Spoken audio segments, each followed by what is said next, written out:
A homeless man whose bones ached with the city's indifferent chill was about to ask for a janitor's job. 30 days later, he would fire the entire management. But on this cold Tuesday, his world was small, defined by the cracked pavement beneath his worn-out shoes and the gnawing emptiness in his stomach. His name was Leo, though the world had long stopped using it.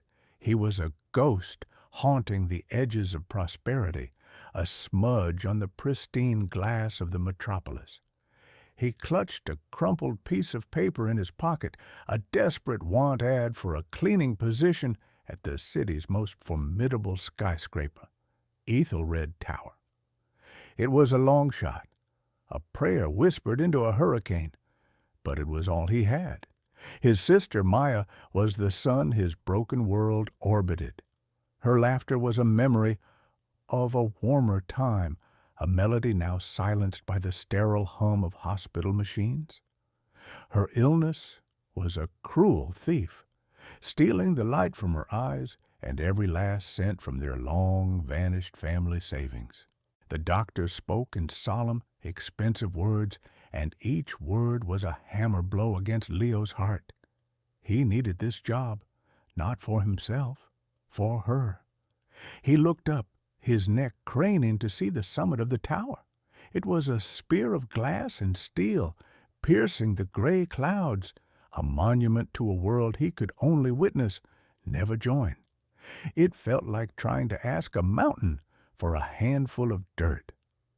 Before he could take a step, his fingers brushed against another object in his pocket. It was an old envelope, the paper yellowed and soft as cloth. His grandfather, Arthur, had pressed it into his hand years ago on a day filled with the sad, quiet finality of goodbye. "Don't open this, Leo," the old man had rasped, his voice thin as a thread. "Not unless you have nothing left. When the world has taken everything, this will be your last stone to throw." Leo's life had been a slow, grinding process of having everything taken. His parents, their home, his education, his dignity. Now the world was coming for Maya. He had nothing left. The time for the last stone had come. He ducked into a grimy alleyway, the stench of forgotten garbage, a familiar perfume.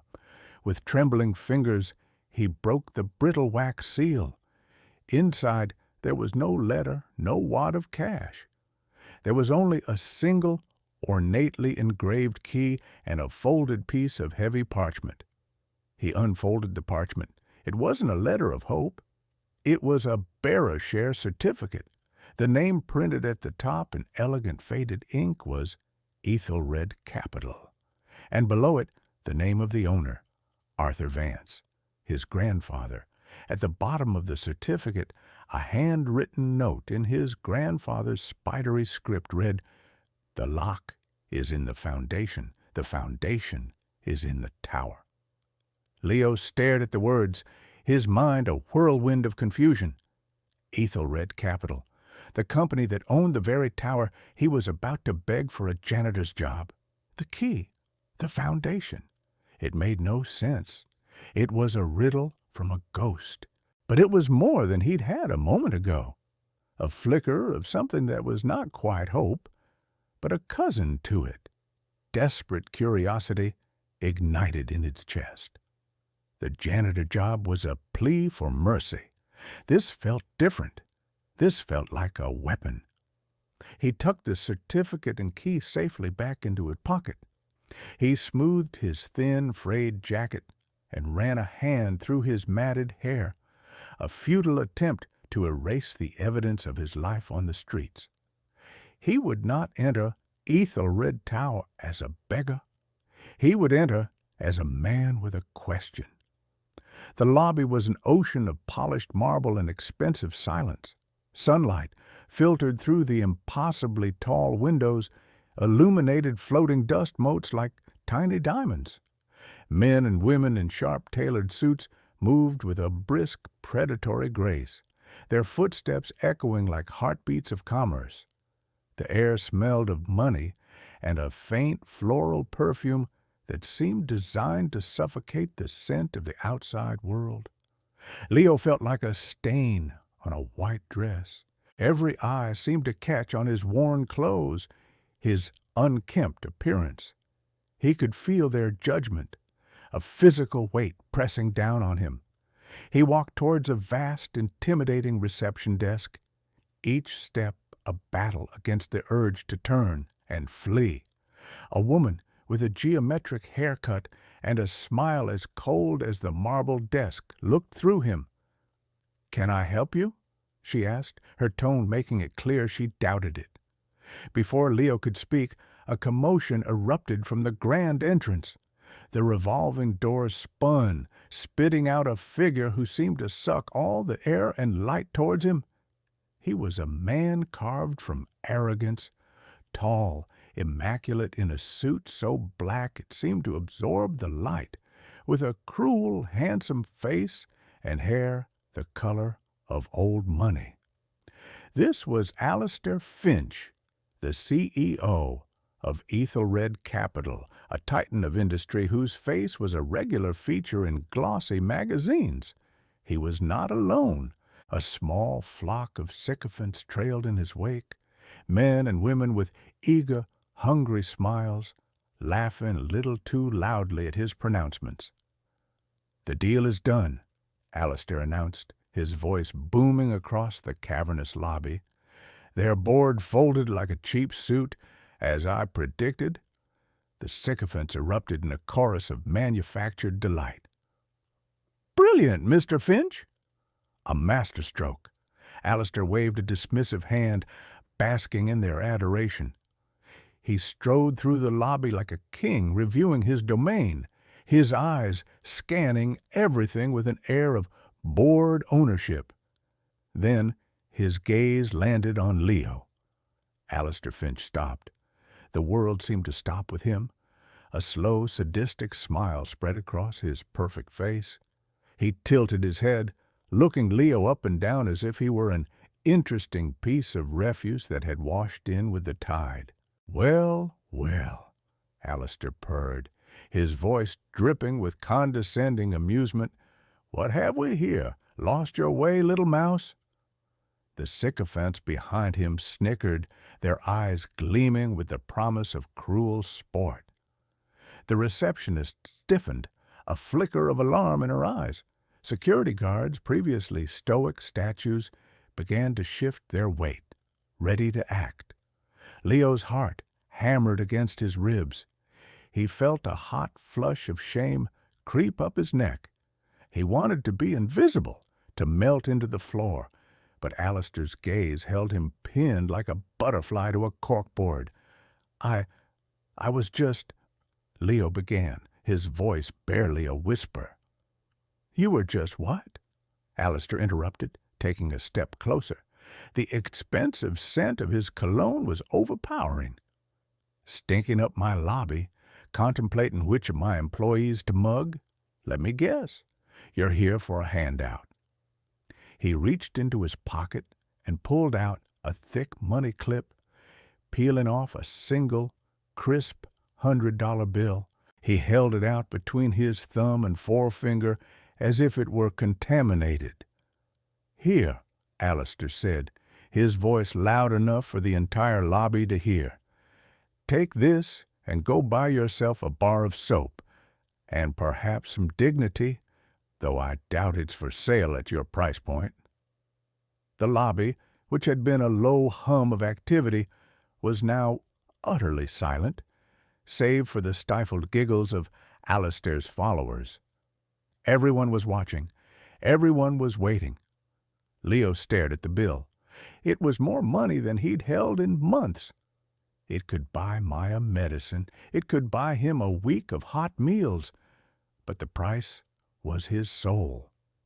He looked up from the money and into Alistair Finch's cold, mocking eyes. "No, thank you," Leo said, his voice quiet but firm. Alistair's smile faltered for a fraction of a second. He was not used to being refused. "No?" he repeated, an edge of irritation creeping into his tone. "The beggar refuses my charity. What is it you want, then? Don't tell me you're here for a job." The question hung in the air, dripping with sarcasm. The sycophants howled with laughter. The idea was absurd, a punchline to a joke only they understood. A man like this, in a place like this? Unthinkable. "As a matter of fact," Leo said, finding a strange calm in the eye of the storm. "I was?" Alistair threw his head back and laughed, a loud, ugly sound that echoed off the marble. "A job! Did you hear that? The tramp wants a job. What can you possibly do aside from frighten our clients?" He gestured grandly to a massive, intricate scale model of the company's global assets displayed in the center of the lobby. It was a glittering miniature world of silver buildings and glowing lights. "You see this?" Alistair said, his voice laced with venom. "This is my world. A world of complexity, of power, of intellect. A world you couldn't possibly comprehend." He leaned in close, his voice dropping to a conspiratorial, cruel whisper. "I'll make you a deal, little man. A bit of sport for my associates. You see that model? It represents every part of my empire. Tell me what this company, Ethelred Capital, actually does. Tell me anything of substance about it. Prove to me that you have a single thought in that filthy head of yours that is worth more than the dirt under my shoe." He straightened up, his voice booming again. "Do that, and I will personally give you $1 million, a cool, clean million, enough to buy all the soap in the world." A collective gasp went through the lobby. $1 million. It was an absurd theatrical pronouncement, the act of a man so wealthy that money was just another tool for amusement. "But," Alistair continued, his smile turning sharp as a razor, "we both know you can't.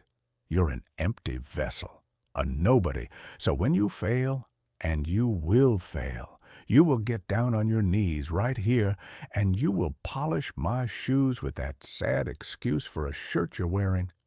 And then my security will throw you back into the gutter where you belong." The bet was laid. The gauntlet was thrown. It was the pinnacle of public humiliation, a sadistic game designed for an audience of the cruel and powerful. The sycophants were practically vibrating with anticipation. Leo looked at Alistair Finch, at his smug, confident face. He saw the faces of all the people who had ever looked through him, dismissed him, judged him by the grime on his hands instead of the heart in his chest. He thought of Maya, lying in her hospital bed, her future hanging by a thread woven of money he didn't have. Something inside him, a wire stretched taut for years, finally snapped. The fear vanished, replaced by a cold, hard resolve. The shame evaporated, burned away by a sudden, righteous anger. He had nothing left to lose. It was time to throw his last stone. "I accept your challenge," Leo said, his voice clear and steady, ringing with an authority that stunned the silent lobby. Alistair's eyebrows shot up in theatrical surprise. "You accept? Wonderful! The mouse wants to roar. Proceed. Dazzle us with your vast knowledge of corporate finance." But Leo didn't look at the model. He didn't look at Alistair. He turned and walked, not towards the exit, but directly to the center of the reception desk, his worn shoes making no sound on the polished floor. The receptionist shrank back as he approached. He reached into his pocket. The sycophant smirked, expecting him to pull out a crumpled piece of trash or some pathetic trinket.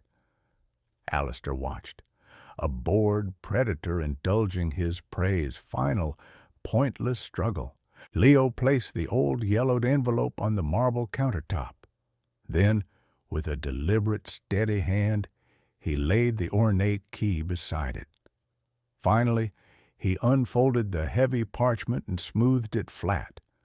The bearer share certificate for Ethelred Capital. The receptionist stared at the documents, her brow furrowed in confusion. What is this? That, Leo said, his voice echoing in the profound silence, is my answer. Alistair, annoyed by the delay, strode over. What is this nonsense? Get on with it, or get on your knees. He peered down at the documents on the desk. He saw the name first. Ethelred Capital. He scoffed. A souvenir? Is this your grand proof? A piece of paper? Then his eyes fell on the second name. The owner. Arthur Vance. Alistair Finch froze. The name was a ghost from the company's ancient history. A founder, a myth, a man long dead and forgotten, erased from the official corporate narrative. The cruel, mocking smile on Alistair's face didn't just falter. It shattered. It fell from his face like a porcelain mask dropped on a marble floor. The blood drained from his cheeks, leaving behind a sickly, pale sheen. His eyes, moments before filled with sadistic glee, were now wide with a dawning, horrified disbelief. The laughter of his sycophants, which had been simmering just below the surface, died in their throats. It was as if a switch had been flipped, plunging the entire lobby into an absolute, breathless silence. The only sound was the faint electronic hum of the building itself. "Where did you get this?" Alistair hissed, his voice a strangled, venomous whisper, all pretense of public amusement gone.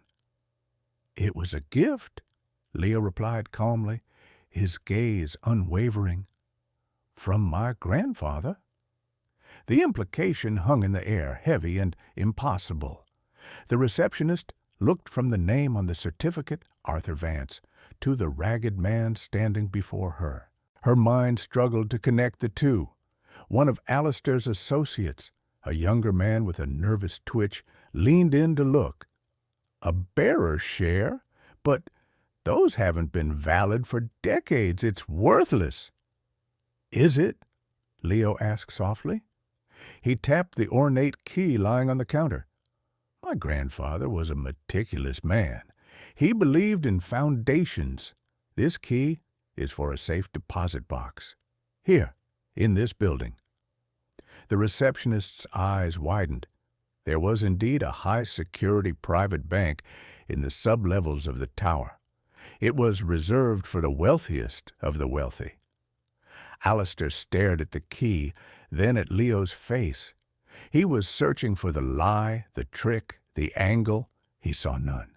He saw only a quiet, unnerving certainty. The world, his world, which had been so solid and predictable just moments ago, was beginning to tilt on its axis. "This is a fraud," Alistair snarled, regaining a sliver of his composure. "A pathetic little scam. Security! Get this piece of filth out of my building."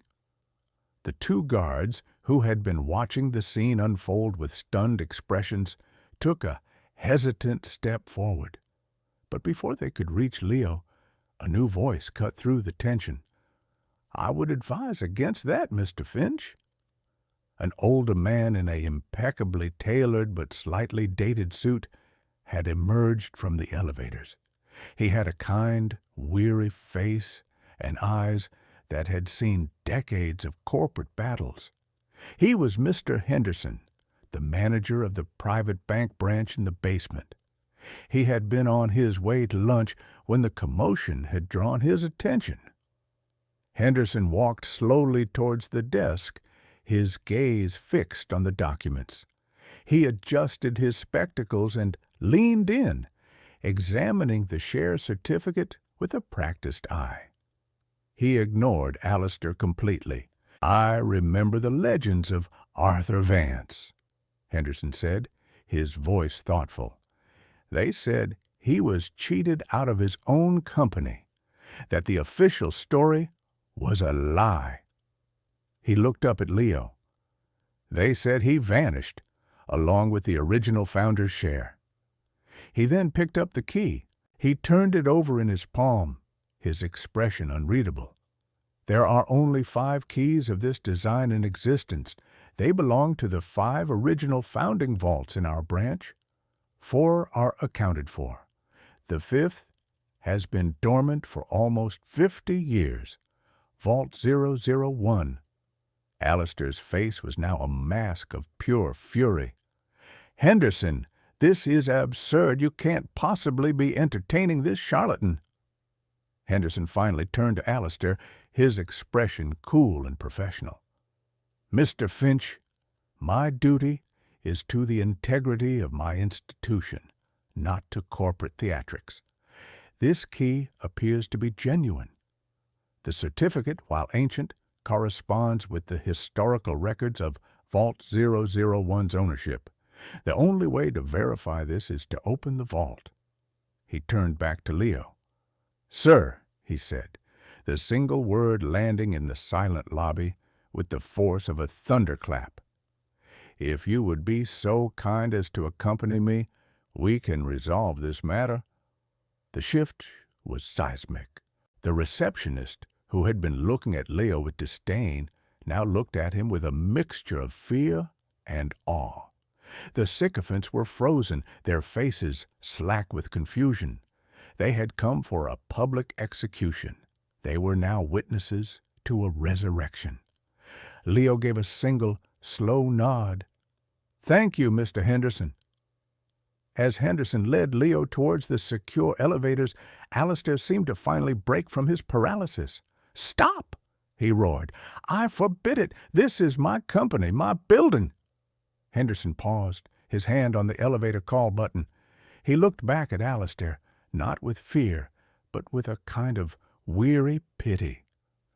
Mr. Finch, he said calmly, if what this man claims is true, it was never your company to begin with. The elevator doors opened with a soft chime. Leo stepped inside, leaving Alistair Finch standing alone in the center of his marble lobby, his face contorted in a mask of impotent rage. The bet was forgotten. The $1 million were forgotten. Everything was forgotten except the impossible, terrifying truth of the name on that old piece of paper. The game was over. The war had just begun. The elevator descended in a silent, cushioned glide. The air inside was cool and still. Leo stood beside Mr. Henderson, the ornate key feeling heavy and real in his palm. For the first time in a very long time, he felt solid. He was no longer a ghost. The bank in the sub-level was a world of brushed steel, thick glass, and a silence so profound it felt sacred. It was a temple dedicated to the god of wealth. Henderson led him through a series of checkpoints, his own key card and biometric scan, granting them access to areas few would ever see. The story of Arthur Vance was something of a cautionary tale when I started here as a young clerk, Henderson said, his voice low as they walked down a hushed corridor. They said he was a genius, a visionary, but too trusting. His partner, Marcus Finch, was the ruthless one. He consolidated power, pushed Arthur out, and rewrote the company's history. Marcus was, of course, Alistair Finch's father. The name hit Leo like a physical blow. Marcus Finch. So the cruelty was a family legacy. The betrayal that had cast his grandfather into obscurity was the very foundation upon which Alistair's arrogant empire was built. This wasn't just about a company anymore. This was about a stolen life, a stolen legacy. They arrived at a final massive circular door, the vault itself. Henderson operated the complex mechanism, and the door swung open with a heavy, satisfying thud. Inside, rows of gleaming safe deposit boxes lined the walls. Henderson led him to the very first one, Vault 001. He inserted his master key, then gestured to Leo. "Your key, sir." Leo's hand trembled slightly as he inserted the key his grandfather had given him. He turned it. There was a solid, definitive click. Henderson pulled open the heavy metal door. The box was full. On top lay a thick, leather-bound ledger. Beneath it were stacks of documents, deeds, and legal papers, all preserved in perfect condition. And on the very top of the ledger, a single sealed envelope addressed simply to Leo. With Henderson's discreet permission, Leo sat at a private viewing table and opened the letter. The handwriting was his grandfather's, but stronger, more confident than the frail script he remembered from the end. This was the writing of Arthur Vance, the visionary. "My dearest Leo," it began, "if you are reading this, then the world has pushed you to the brink, and for that I am eternally sorry. I failed to protect our family from the fallout of my own idealism. I have left you not a treasure, but a burden, a responsibility, and a chance for justice." The letter went on to detail the full, heartbreaking story of the betrayal. Arthur and Marcus Finch had been friends, partners with a shared dream. Arthur was the inventor, the creative force. Marcus was the businessman, the deal-maker. But Marcus's ambition curdled into greed. He created a shadow corporation, systematically siphoning funds and patents from Ethelred, forging Arthur's signature, and manufacturing a false narrative of Arthur's incompetence. "He didn't just steal my company," Arthur wrote. "He stole my name. He painted me as a failure and a fool, and I was too broken and too poor to fight back. I retreated, hoping to at least give you and your parents a quiet life, free from the poison of that world. But I see now that poverty is its own kind of poison." Leo's eyes burned with tears. He thought of his parents' struggles, of the opportunities they never had, all of it a ripple effect from a single, monstrous act of greed decades ago. "But I did not leave you defenseless," the letter continued. "This vault contains the truth. The ledger is my private record of every transaction, every idea, every patent Marcus stole. It is the real history of Ethelred Capital. The bearer share certificate is real, and it is grandfathered in by the company's original charter, a detail I am certain the Finches have overlooked in their arrogance. It grants you not just a stake, but a controlling interest of 51%. The company is, by law and by right, yours. 51%. The number was staggering. It wasn't just a seat at the table, it was the table itself. "But you cannot fight this battle alone," his grandfather warned. "The Finches are powerful and utterly without morals. Alistair is his father's son, raised on a throne of lies. He will stop at nothing. You will need allies. At the back of this ledger you will find a list of names.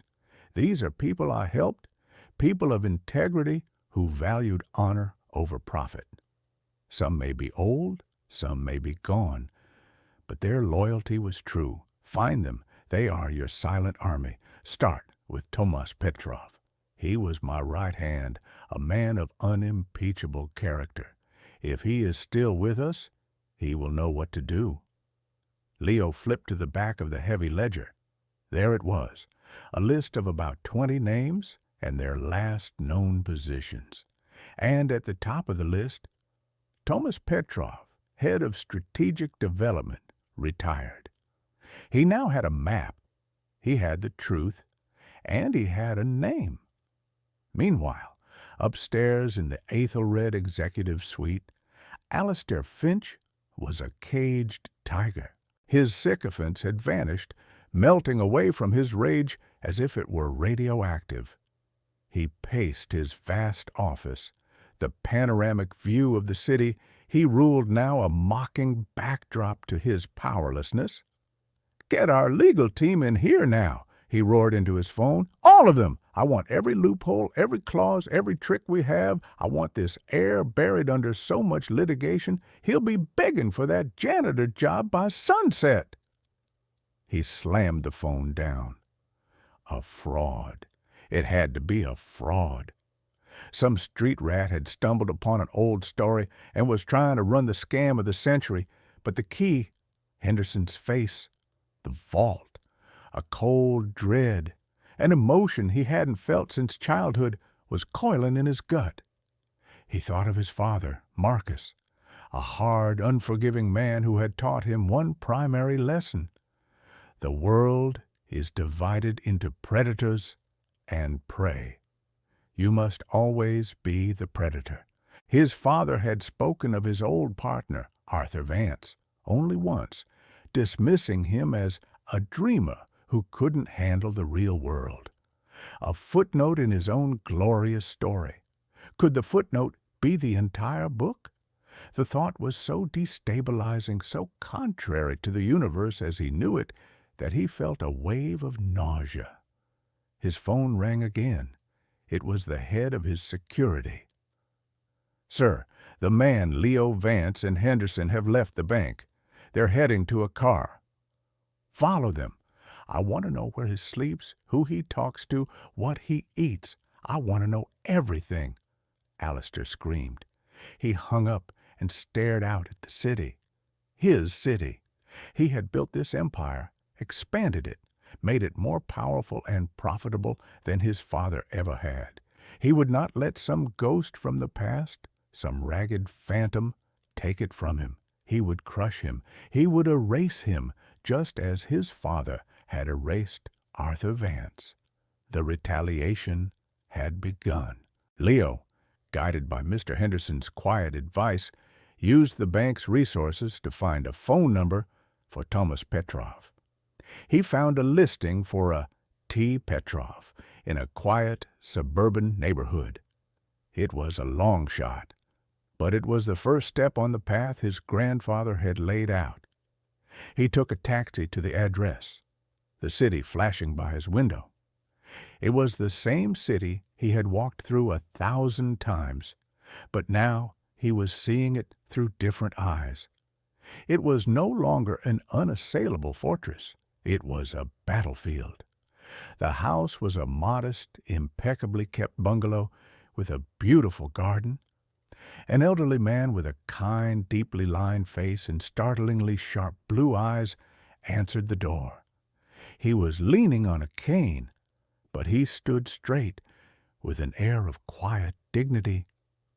"Can I help you?" the man asked, his voice gentle but firm. "Are you Tomas Petrov?" Leo asked, his heart pounding. "I am." "My name is Leo Vance," Leo said, holding out his hand. "My grandfather was Arthur Vance." The effect of the name was instantaneous and profound. Tomas Petrov's eyes widened, and his hand flew to his chest as if to steady his heart. The cane clattered to the floor. He stared at Leo, his gaze sweeping over his face, searching. "Arthur," Tomas whispered, his voice thick with emotion. I thought everyone was gone." He looked at Leo's face again, and a slow, wondrous smile spread across his lips. "My God, you have his eyes. You have Arthur's eyes." He pulled Leo into a fierce, surprising embrace. "Come in, my boy, come in. You have no idea how long I have waited for this day." Inside, over cups of strong, hot tea, Leo told him everything. He showed him the certificate, the key, and the letter from his grandfather. Tomas listened, his eyes shining with unshed tears, nodding slowly. "I knew it," Tomas said, his hand clenched into a fist on the table. "I knew Marcus was a snake. I saw what he was doing, but I was a young man. I had no power, no proof that would stand up against his lies. When he forced Arthur out, I resigned. I couldn't work for a thief." He looked at the ledger Leo had brought from the vault. He ran his hand over the leather cover reverently. This is the Holy Grail, the truth. Arthur always said his greatest asset was his meticulous record-keeping. "My grandfather said you would know what to do," Leo said. "Alistair Finch will fight this. He'll use every dirty trick he can." Tomas's kind face hardened, the gentle grandfather replaced by the shrewd strategist he once was. Alistair is his father's son, but with none of his father's cunning. Marcus was a shark. Alistair is a piranha, all teeth and fury, but no depth. He will be arrogant. He will underestimate you, and that will be his downfall. He tapped the list of names at the back of the ledger. "Our army," he said with a grim smile. "It's time to call the banners. Many of these people owe their careers, their companies, their very livelihoods to your grandfather's kindness. They haven't forgotten. The Finches believe the past is dead and buried. We are about to prove them wrong." The first call was to a woman named Eleanor Vance, no relation, a formidable retired journalist whom Arthur had once protected from a lawsuit that would have ruined her career. The second was to a man named Ben Carter, a gruff factory foreman whose plant Arthur had personally saved from bankruptcy, protecting hundreds of jobs. As Thomas made the calls, Leo felt a profound shift. He was no longer a lone man fighting a giant. He was the heir to a legacy of goodwill, the general of a silent army that was finally wakened from a long slumber. The news of Leo's claim, which Alistair had tried to contain, exploded into the financial world. At first it was dismissed as a bizarre rumor, but when the press confirmed the dormant vault and the existence of the founder's share, the story became a firestorm. Alistair retaliated with brutal efficiency. His PR machine went into overdrive, painting Leo as a disturbed, opportunistic vagrant, a con man preying on a historical footnote. They released pictures of Leo on the streets looking disheveled and desperate. They leaked a fabricated psychological evaluation. Then he played his cruelest card.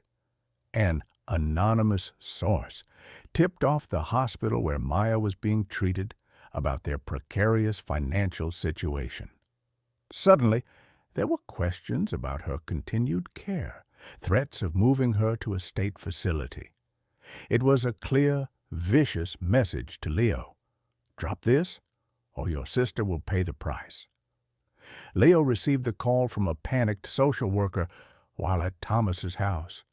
The blood drained from his face. For a moment, the weight of it all was too much. The fear returned, cold and suffocating. He was a homeless man trying to fight a billionaire, and that billionaire was now aiming his weapons at the one person he loved most in the world. He stumbled out into Thomas's garden, gasping for air.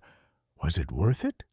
Was this fight for justice worth Maya's life? Thomas followed him out, his expression grim. He had heard the one-sided conversation. "He's a monster, Leo," Tomas said quietly. "This is what they do. They find what you love, and they squeeze." "Maybe I should stop," Leo whispered, his voice breaking. "I can't let him hurt her." "And what happens then?" Tomas asked, his voice sharp but not unkind. "You walk away and he wins. He learns that this tactic works. He will continue to crush people, to ruin lives, to hurt families, and Maya? She gets moved to a lesser facility, and you spend the rest of your life knowing you surrendered to the man who destroyed your family. Is that the future you want for her? To be cared for by the charity of a monster?" He placed a hand on Leo's shoulder. "Your grandfather didn't give you that key so you could surrender. He gave it to you so you could fight. We will protect Maya. But you must keep fighting, not just for your family, but for everyone the Finches of this world have ever stepped on. A new fire burned in Leo's eyes, forged in the crucible of Alistair's cruelty. This was no longer just about justice for the past. It was about protecting the future. "What's our next move?" Leo asked, his voice devoid of fear. Tomas smiled.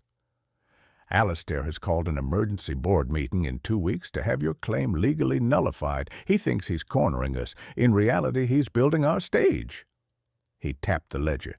"Now, let's give our army their marching orders." The 2 weeks leading up to the board meeting were a blur of clandestine activity. Tomas's quiet bungalow became a war room. The silent army answered the call.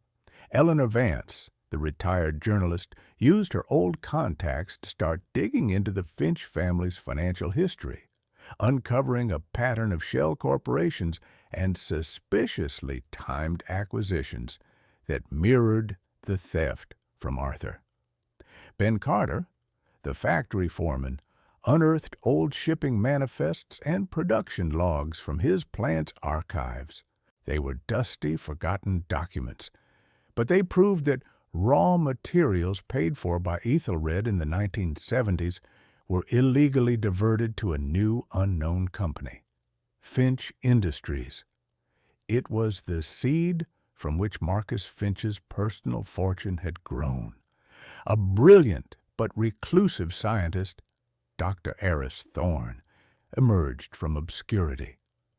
Arthur Vance had funded his early revolutionary research into data storage when no one else would.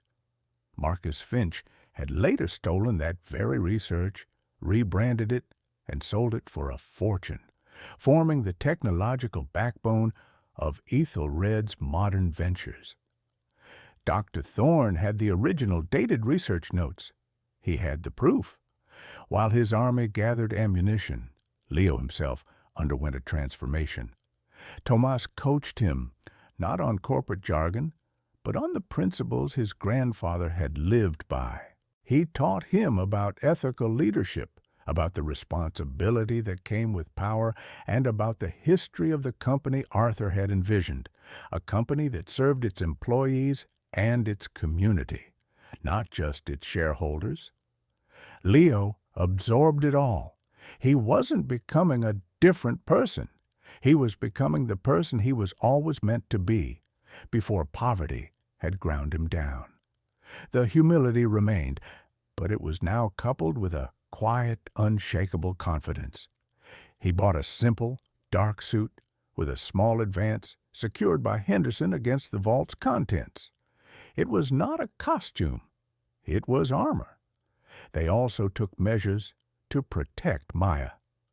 Henderson, using his discreet network, arranged for her to be moved to a private, secure medical facility under a false name, paid for by an anonymous trust he established. She was safe from Alistair's reach. The day of the board meeting arrived. It was a cold, gray morning, the sky the color of slate. Ethelred Tower loomed before them, a dark monolith against the clouds. A swarm of media had gathered at the entrance, a frenzy of cameras and microphones. Alistair Finch arrived first, striding through the chaos with a confident smirk. He looked directly into a camera. "Today, the board of Ethelred Capital will put an end to this ridiculous, baseless fantasy," he declared. "We will expose a desperate fraud and get back to the business of making this company great." Minutes later, Leo and Tomas arrived. They didn't fight the media scrum. They walked through it with a quiet dignity that was more powerful than Alistair's bluster. A reporter shouted, "Mr. Vance, do you have a comment?" Leo paused. He looked at the camera, but he wasn't speaking to the reporter. He was speaking to the world. "The truth doesn't need a comment," he said simply. It just needs to be heard. They entered the tower and were escorted to the top floor, to the boardroom. It was a room designed to intimidate, with a single, colossal mahogany table and floor-to-ceiling windows offering a God's-eye view of the city. The board members, a collection of stern, wealthy men and women, were already seated. They looked at Leo with expressions ranging from skepticism to outright hostility. Alistair sat at the head of the table, the king on his throne. He gave Leo a triumphant, mocking smile. "Welcome, Mr. Vance," he said, his voice dripping with sarcasm. "So glad you could make it to your own funeral." The room was tense, the air thick with anticipation. The final confrontation was about to begin. "Let's begin," Alistair announced, his voice sharp and commanding. He gestured to a team of lawyers at the side of the room. "Our legal counsel has prepared a definitive presentation that will put this entire embarrassing episode to rest." A slick, confident lawyer named Prescott stepped forward. He launched into a polished presentation, filled with complex legal arguments and historical precedents. He painted Leo's claim as an impossibility, a legal phantom. "The simple, unassailable fact," Prescott concluded, "is that all founder-era bearer shares were converted or voided following the Corporate Restructuring Act of 1985. The piece of paper Mr. Vance possesses is a historical curiosity, nothing more.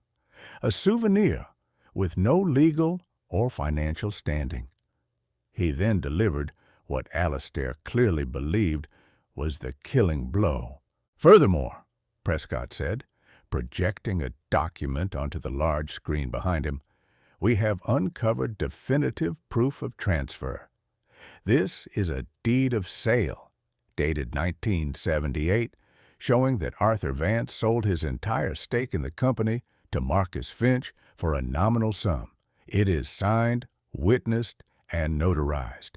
Arthur Vance willingly walked away. This entire story of betrayal is a fabrication." The document looked official, the signature a convincing replica of Arthur's hand. The board members murmured among themselves, nodding. It seemed open and shut. Alistair leaned back in his chair, a look of supreme smug satisfaction on his face. He had won. He turned his gaze to Leo, a cruel, triumphant glint in his eye. "Well, Mr. Vance, do you have anything to say before I have you charged with fraud and thrown out of this building for the last time?" The entire room looked at Leo.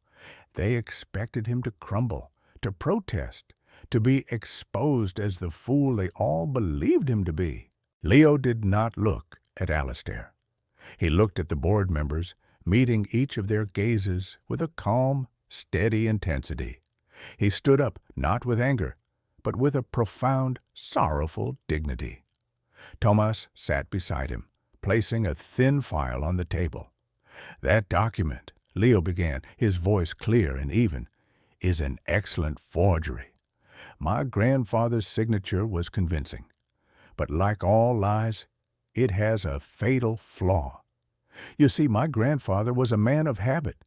He signed every legal document of his life with a specific fountain pen, using a custom blend of ink. An ink that, under ultraviolet light, shows a unique chemical marker." From the file, Tomas produced a small, high-powered UV flashlight. He walked to the screen and shone it on the projected image of the signature. A simple test our own expert conducted on the original document, which Mr. Prescott was so kind to file as evidence this morning. Even on the projection, the difference was clear. The ink of the signature was flat, dead. Tomas then projected a slide of a known, genuine signature from Arthur Vance. Under the UV light, it glowed with a faint, unmistakable luminescence. The forgery was exposed. A ripple of shock went through the boardroom. Prescott, the lawyer, went pale. Alastair's smug expression tightened into a furious scowl. "Tricks and lights!" Alastair spat. "This proves nothing. The man was a known eccentric." "My grandfather was a man of principle," Leo corrected him, his voice rising with a new strength. "A principle your father, Marcus, and you, Alastair, could never understand. You believe wealth is built on deception. He believed it was built on creation." He gestured to the door. "But you don't have to take my word for it. My evidence is not in ink and paper. It's in people." On cue, the boardroom doors opened. The first to enter was Ben Carter, the factory foreman, a big burly man in a simple work jacket holding a dusty ledger. He looked completely out of place in the opulent room, yet he carried himself with an unshakable confidence. "My name is Ben Carter," he said, his voice a low rumble. "My father was the foreman at the Northwood Steel Plant. In 1976, Arthur Vance personally guaranteed a loan to keep our plant from closing. He saved 300 jobs. My job, my father's job." He placed his ledger on the table. "These are the shipping logs from 76 to 78. They show millions of dollars worth of refined steel, paid for by Ethelred Capital, being shipped to a warehouse owned by a new company, a company called Finch Industries. Your father's personal piggy bank, Mr. Finch. He wasn't building a company, he was looting one." Before Alastair could retort, a second figure entered. Dr. Eris Thorne, a frail-looking man with brilliant, fiery eyes, holding a stack of notebooks. "I am Dr. Thorne," he announced. "In 1979, Arthur Vance gave me a grant to pursue my research in solid-state data compression. He was the only one who believed in it. A year after he was forced out, Marcus Finch seized all my research, citing a non-disclosure agreement I had been forced to sign. The core technology that powers Ethelred's most profitable software division today. It's mine. Stolen. Here are my original dated notes. They predate the Finch patent by 2 years." The board was silent, their faces a mixture of shock and dawning comprehension. The narrative Alastair had so carefully controlled was unraveling thread by thread. "Lies!" Alastair roared, slamming his fist on the table. "All of it! The ramblings of bitter old men dredged up by a con artist." "Was she a bitter old woman, too?" Leo asked quietly. The doors opened a final time. An elderly woman entered, walking slowly, aided by a cane. She was impeccably dressed, her face a road map of a long and difficult life. Her name was Clara Bellwether. For 40 years, she had been Marcus Finch's personal confidential secretary. Alastair stared at her, his face a mask of pure horror. "Clara, what are you doing here?" Clara did not look at him. She looked at the board. "I was a young woman," she said, her voice trembling but clear. "I had a family to support. Mr. Finch, Marcus. He asked me to do things, to type letters, to file documents. I knew it was wrong. I saw him practicing Arthur Vance's signature for weeks. I was the one who notarized that forged deed of sale." She finally turned her gaze to Alastair, her eyes filled with a lifetime of regret. "I was a coward. I stayed silent for 50 years. But my silence bought your family's fortune, Alastair. And it cost the Vance family everything. I can't carry this secret to my grave. I have given a sworn, videotaped affidavit to Mr. Petrov, detailing everything I saw, every crime, every lie." She was the final blow, the keystone that brought the entire corrupt arch crashing down. The silent army had delivered its verdict. The boardroom was a tomb. The board members stared at Alistair, their expressions now cold with disgust and betrayal. They had been made fools of, complicit in a lie that spanned half a century. One of the oldest board members, a man named Sterling, slowly stood up. "Alistair," he said, his voice heavy with finality, "in light of this testimony and this overwhelming evidence of systemic, foundational fraud perpetrated by your father and knowingly concealed by you, I move for an immediate vote of no confidence and for your immediate removal as CEO and chairman of the board." "Seconded," another member snapped. "All in favor?" Sterling asked. Every single hand went up. Unanimous. Alistair Finch sat frozen in his chair, his face ashen. The world he had known, the power he had wielded, the identity he had worn like a crown, it all evaporated in an instant. He was no longer Alistair Finch, the Titan. He was just the son of a thief. "And a second motion," Sterling continued, his voice like ice, "to recognize the legal and moral claim of Leo Vance as heir to Arthur Vance, and to recognize his 51% controlling stake in this company pending a full formal audit." Again, the vote was unanimous. Leo stood at the head of the table, not in triumph, but with a heavy, solemn sense of justice fulfilled. He looked at Alistair, who was now just a shell of a man, hollowed out by the truth. "Security," Sterling said into an intercom, "please escort Mr. Finch from the premises." The same two guards who had almost thrown Leo out of the lobby a month ago entered the room. They approached Alistair, their faces impassive. "Sir, you need to come with us." Alistair looked up, his eyes wild with disbelief and rage. He looked at Leo, his expression a snarl of pure hatred. "You!" he spat. "You're nothing, a rat from the gutter. This won't stand." He was wrong. It was the only thing left standing. As the guards led him away, defeated and humiliated, he passed by Leo. For a fleeting moment, their eyes met. Leo saw no triumph in the other man's ruin. He saw only a profound, tragic emptiness. Alistair Finch had everything, and in the end it was revealed he had nothing at all.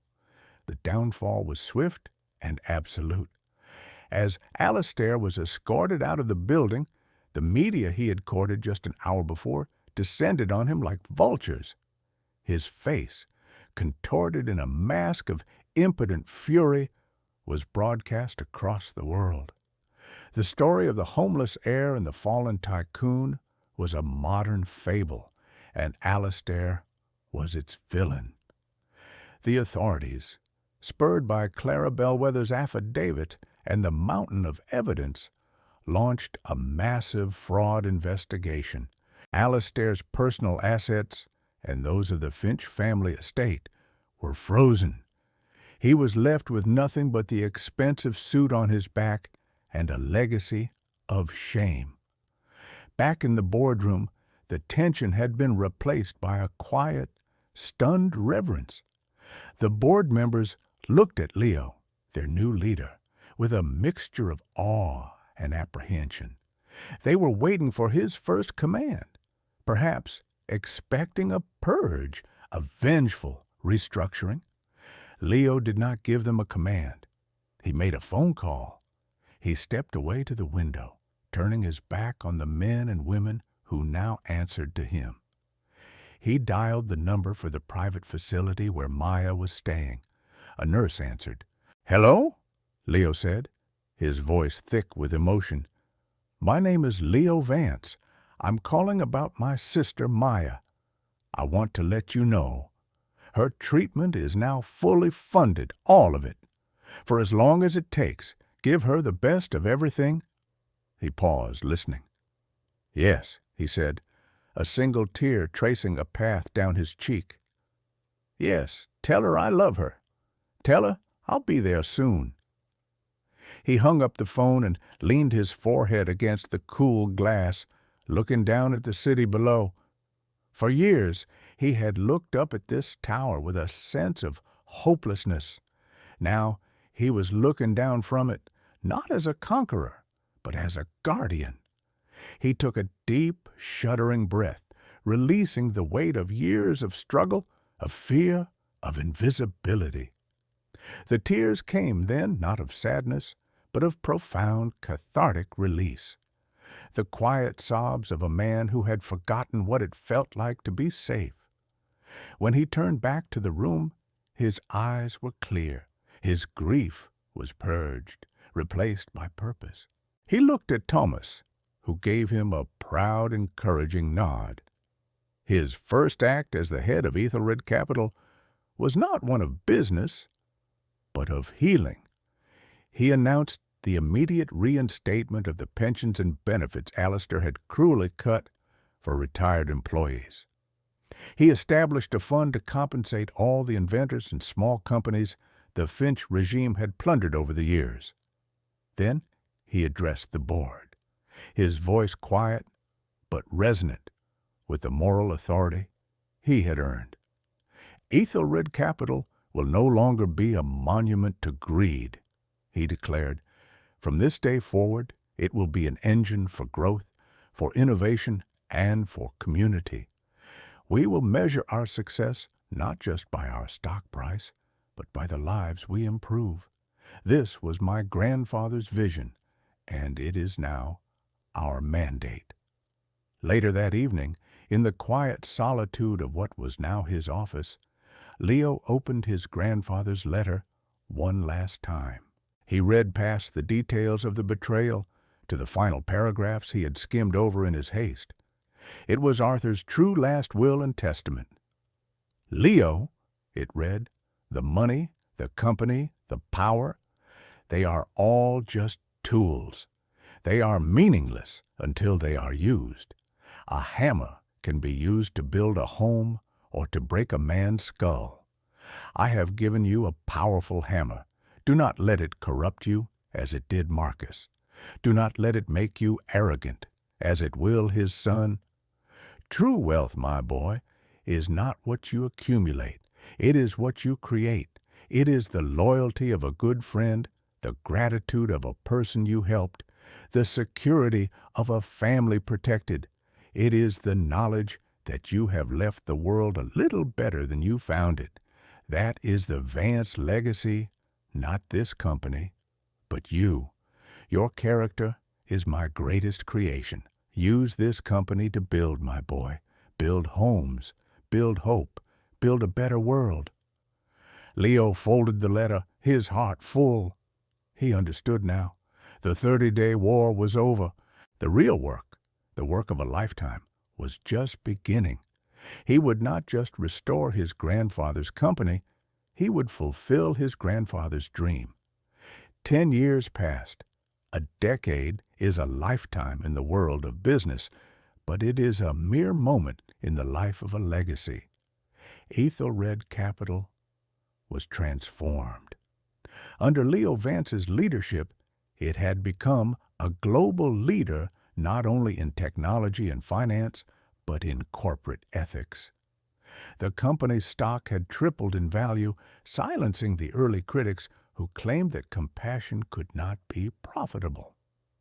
They had pioneered new models for employee ownership, invested heavily in green energy, and built a reputation for integrity that was as solid as the steel in their flagship tower. The tower itself had changed. The cold, intimidating lobby was now warm and welcoming. An art installation celebrating the city's diverse communities had replaced Alistair's gaudy model of global domination. The air no longer smelled of expensive, suffocating perfume, but of fresh coffee from the subsidized employee cafe. It was a place of work, not worship. Leo Vance was no longer the homeless man. nor was he the corporate titan the media had tried to make him. He was simply Leo. He still wore simple suits, and he was more often found walking the factory floors or visiting the company's community projects than in the boardroom. He had the wealth of a king, but he lived with the humility of a man who remembered the biting cold of a winter's night on the street.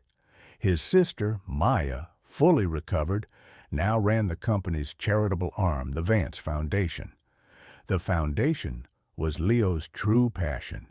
It funded hospitals in underserved neighborhoods, scholarships for underprivileged students, and shelters for the homeless. It was the physical manifestation of his grandfather's final letter, a massive engine for building hope. One crisp autumn afternoon, Leo was visiting a new youth shelter the foundation had just opened in the very neighborhood he used to sleep in. The building was bright and clean, filled with the sounds of laughter and the smell of a hot meal. As he was leaving, he saw a young boy, no older than 16, standing hesitantly by the entrance. The boy's clothes were thin and worn, his face etched with a familiar mixture of fear and defiant pride. He clutched a crumpled piece of paper in his hand, and he kept looking at the shelter door, then looking away, unable to take the final step inside. Leo felt a jolt of recognition so powerful it almost took his breath away.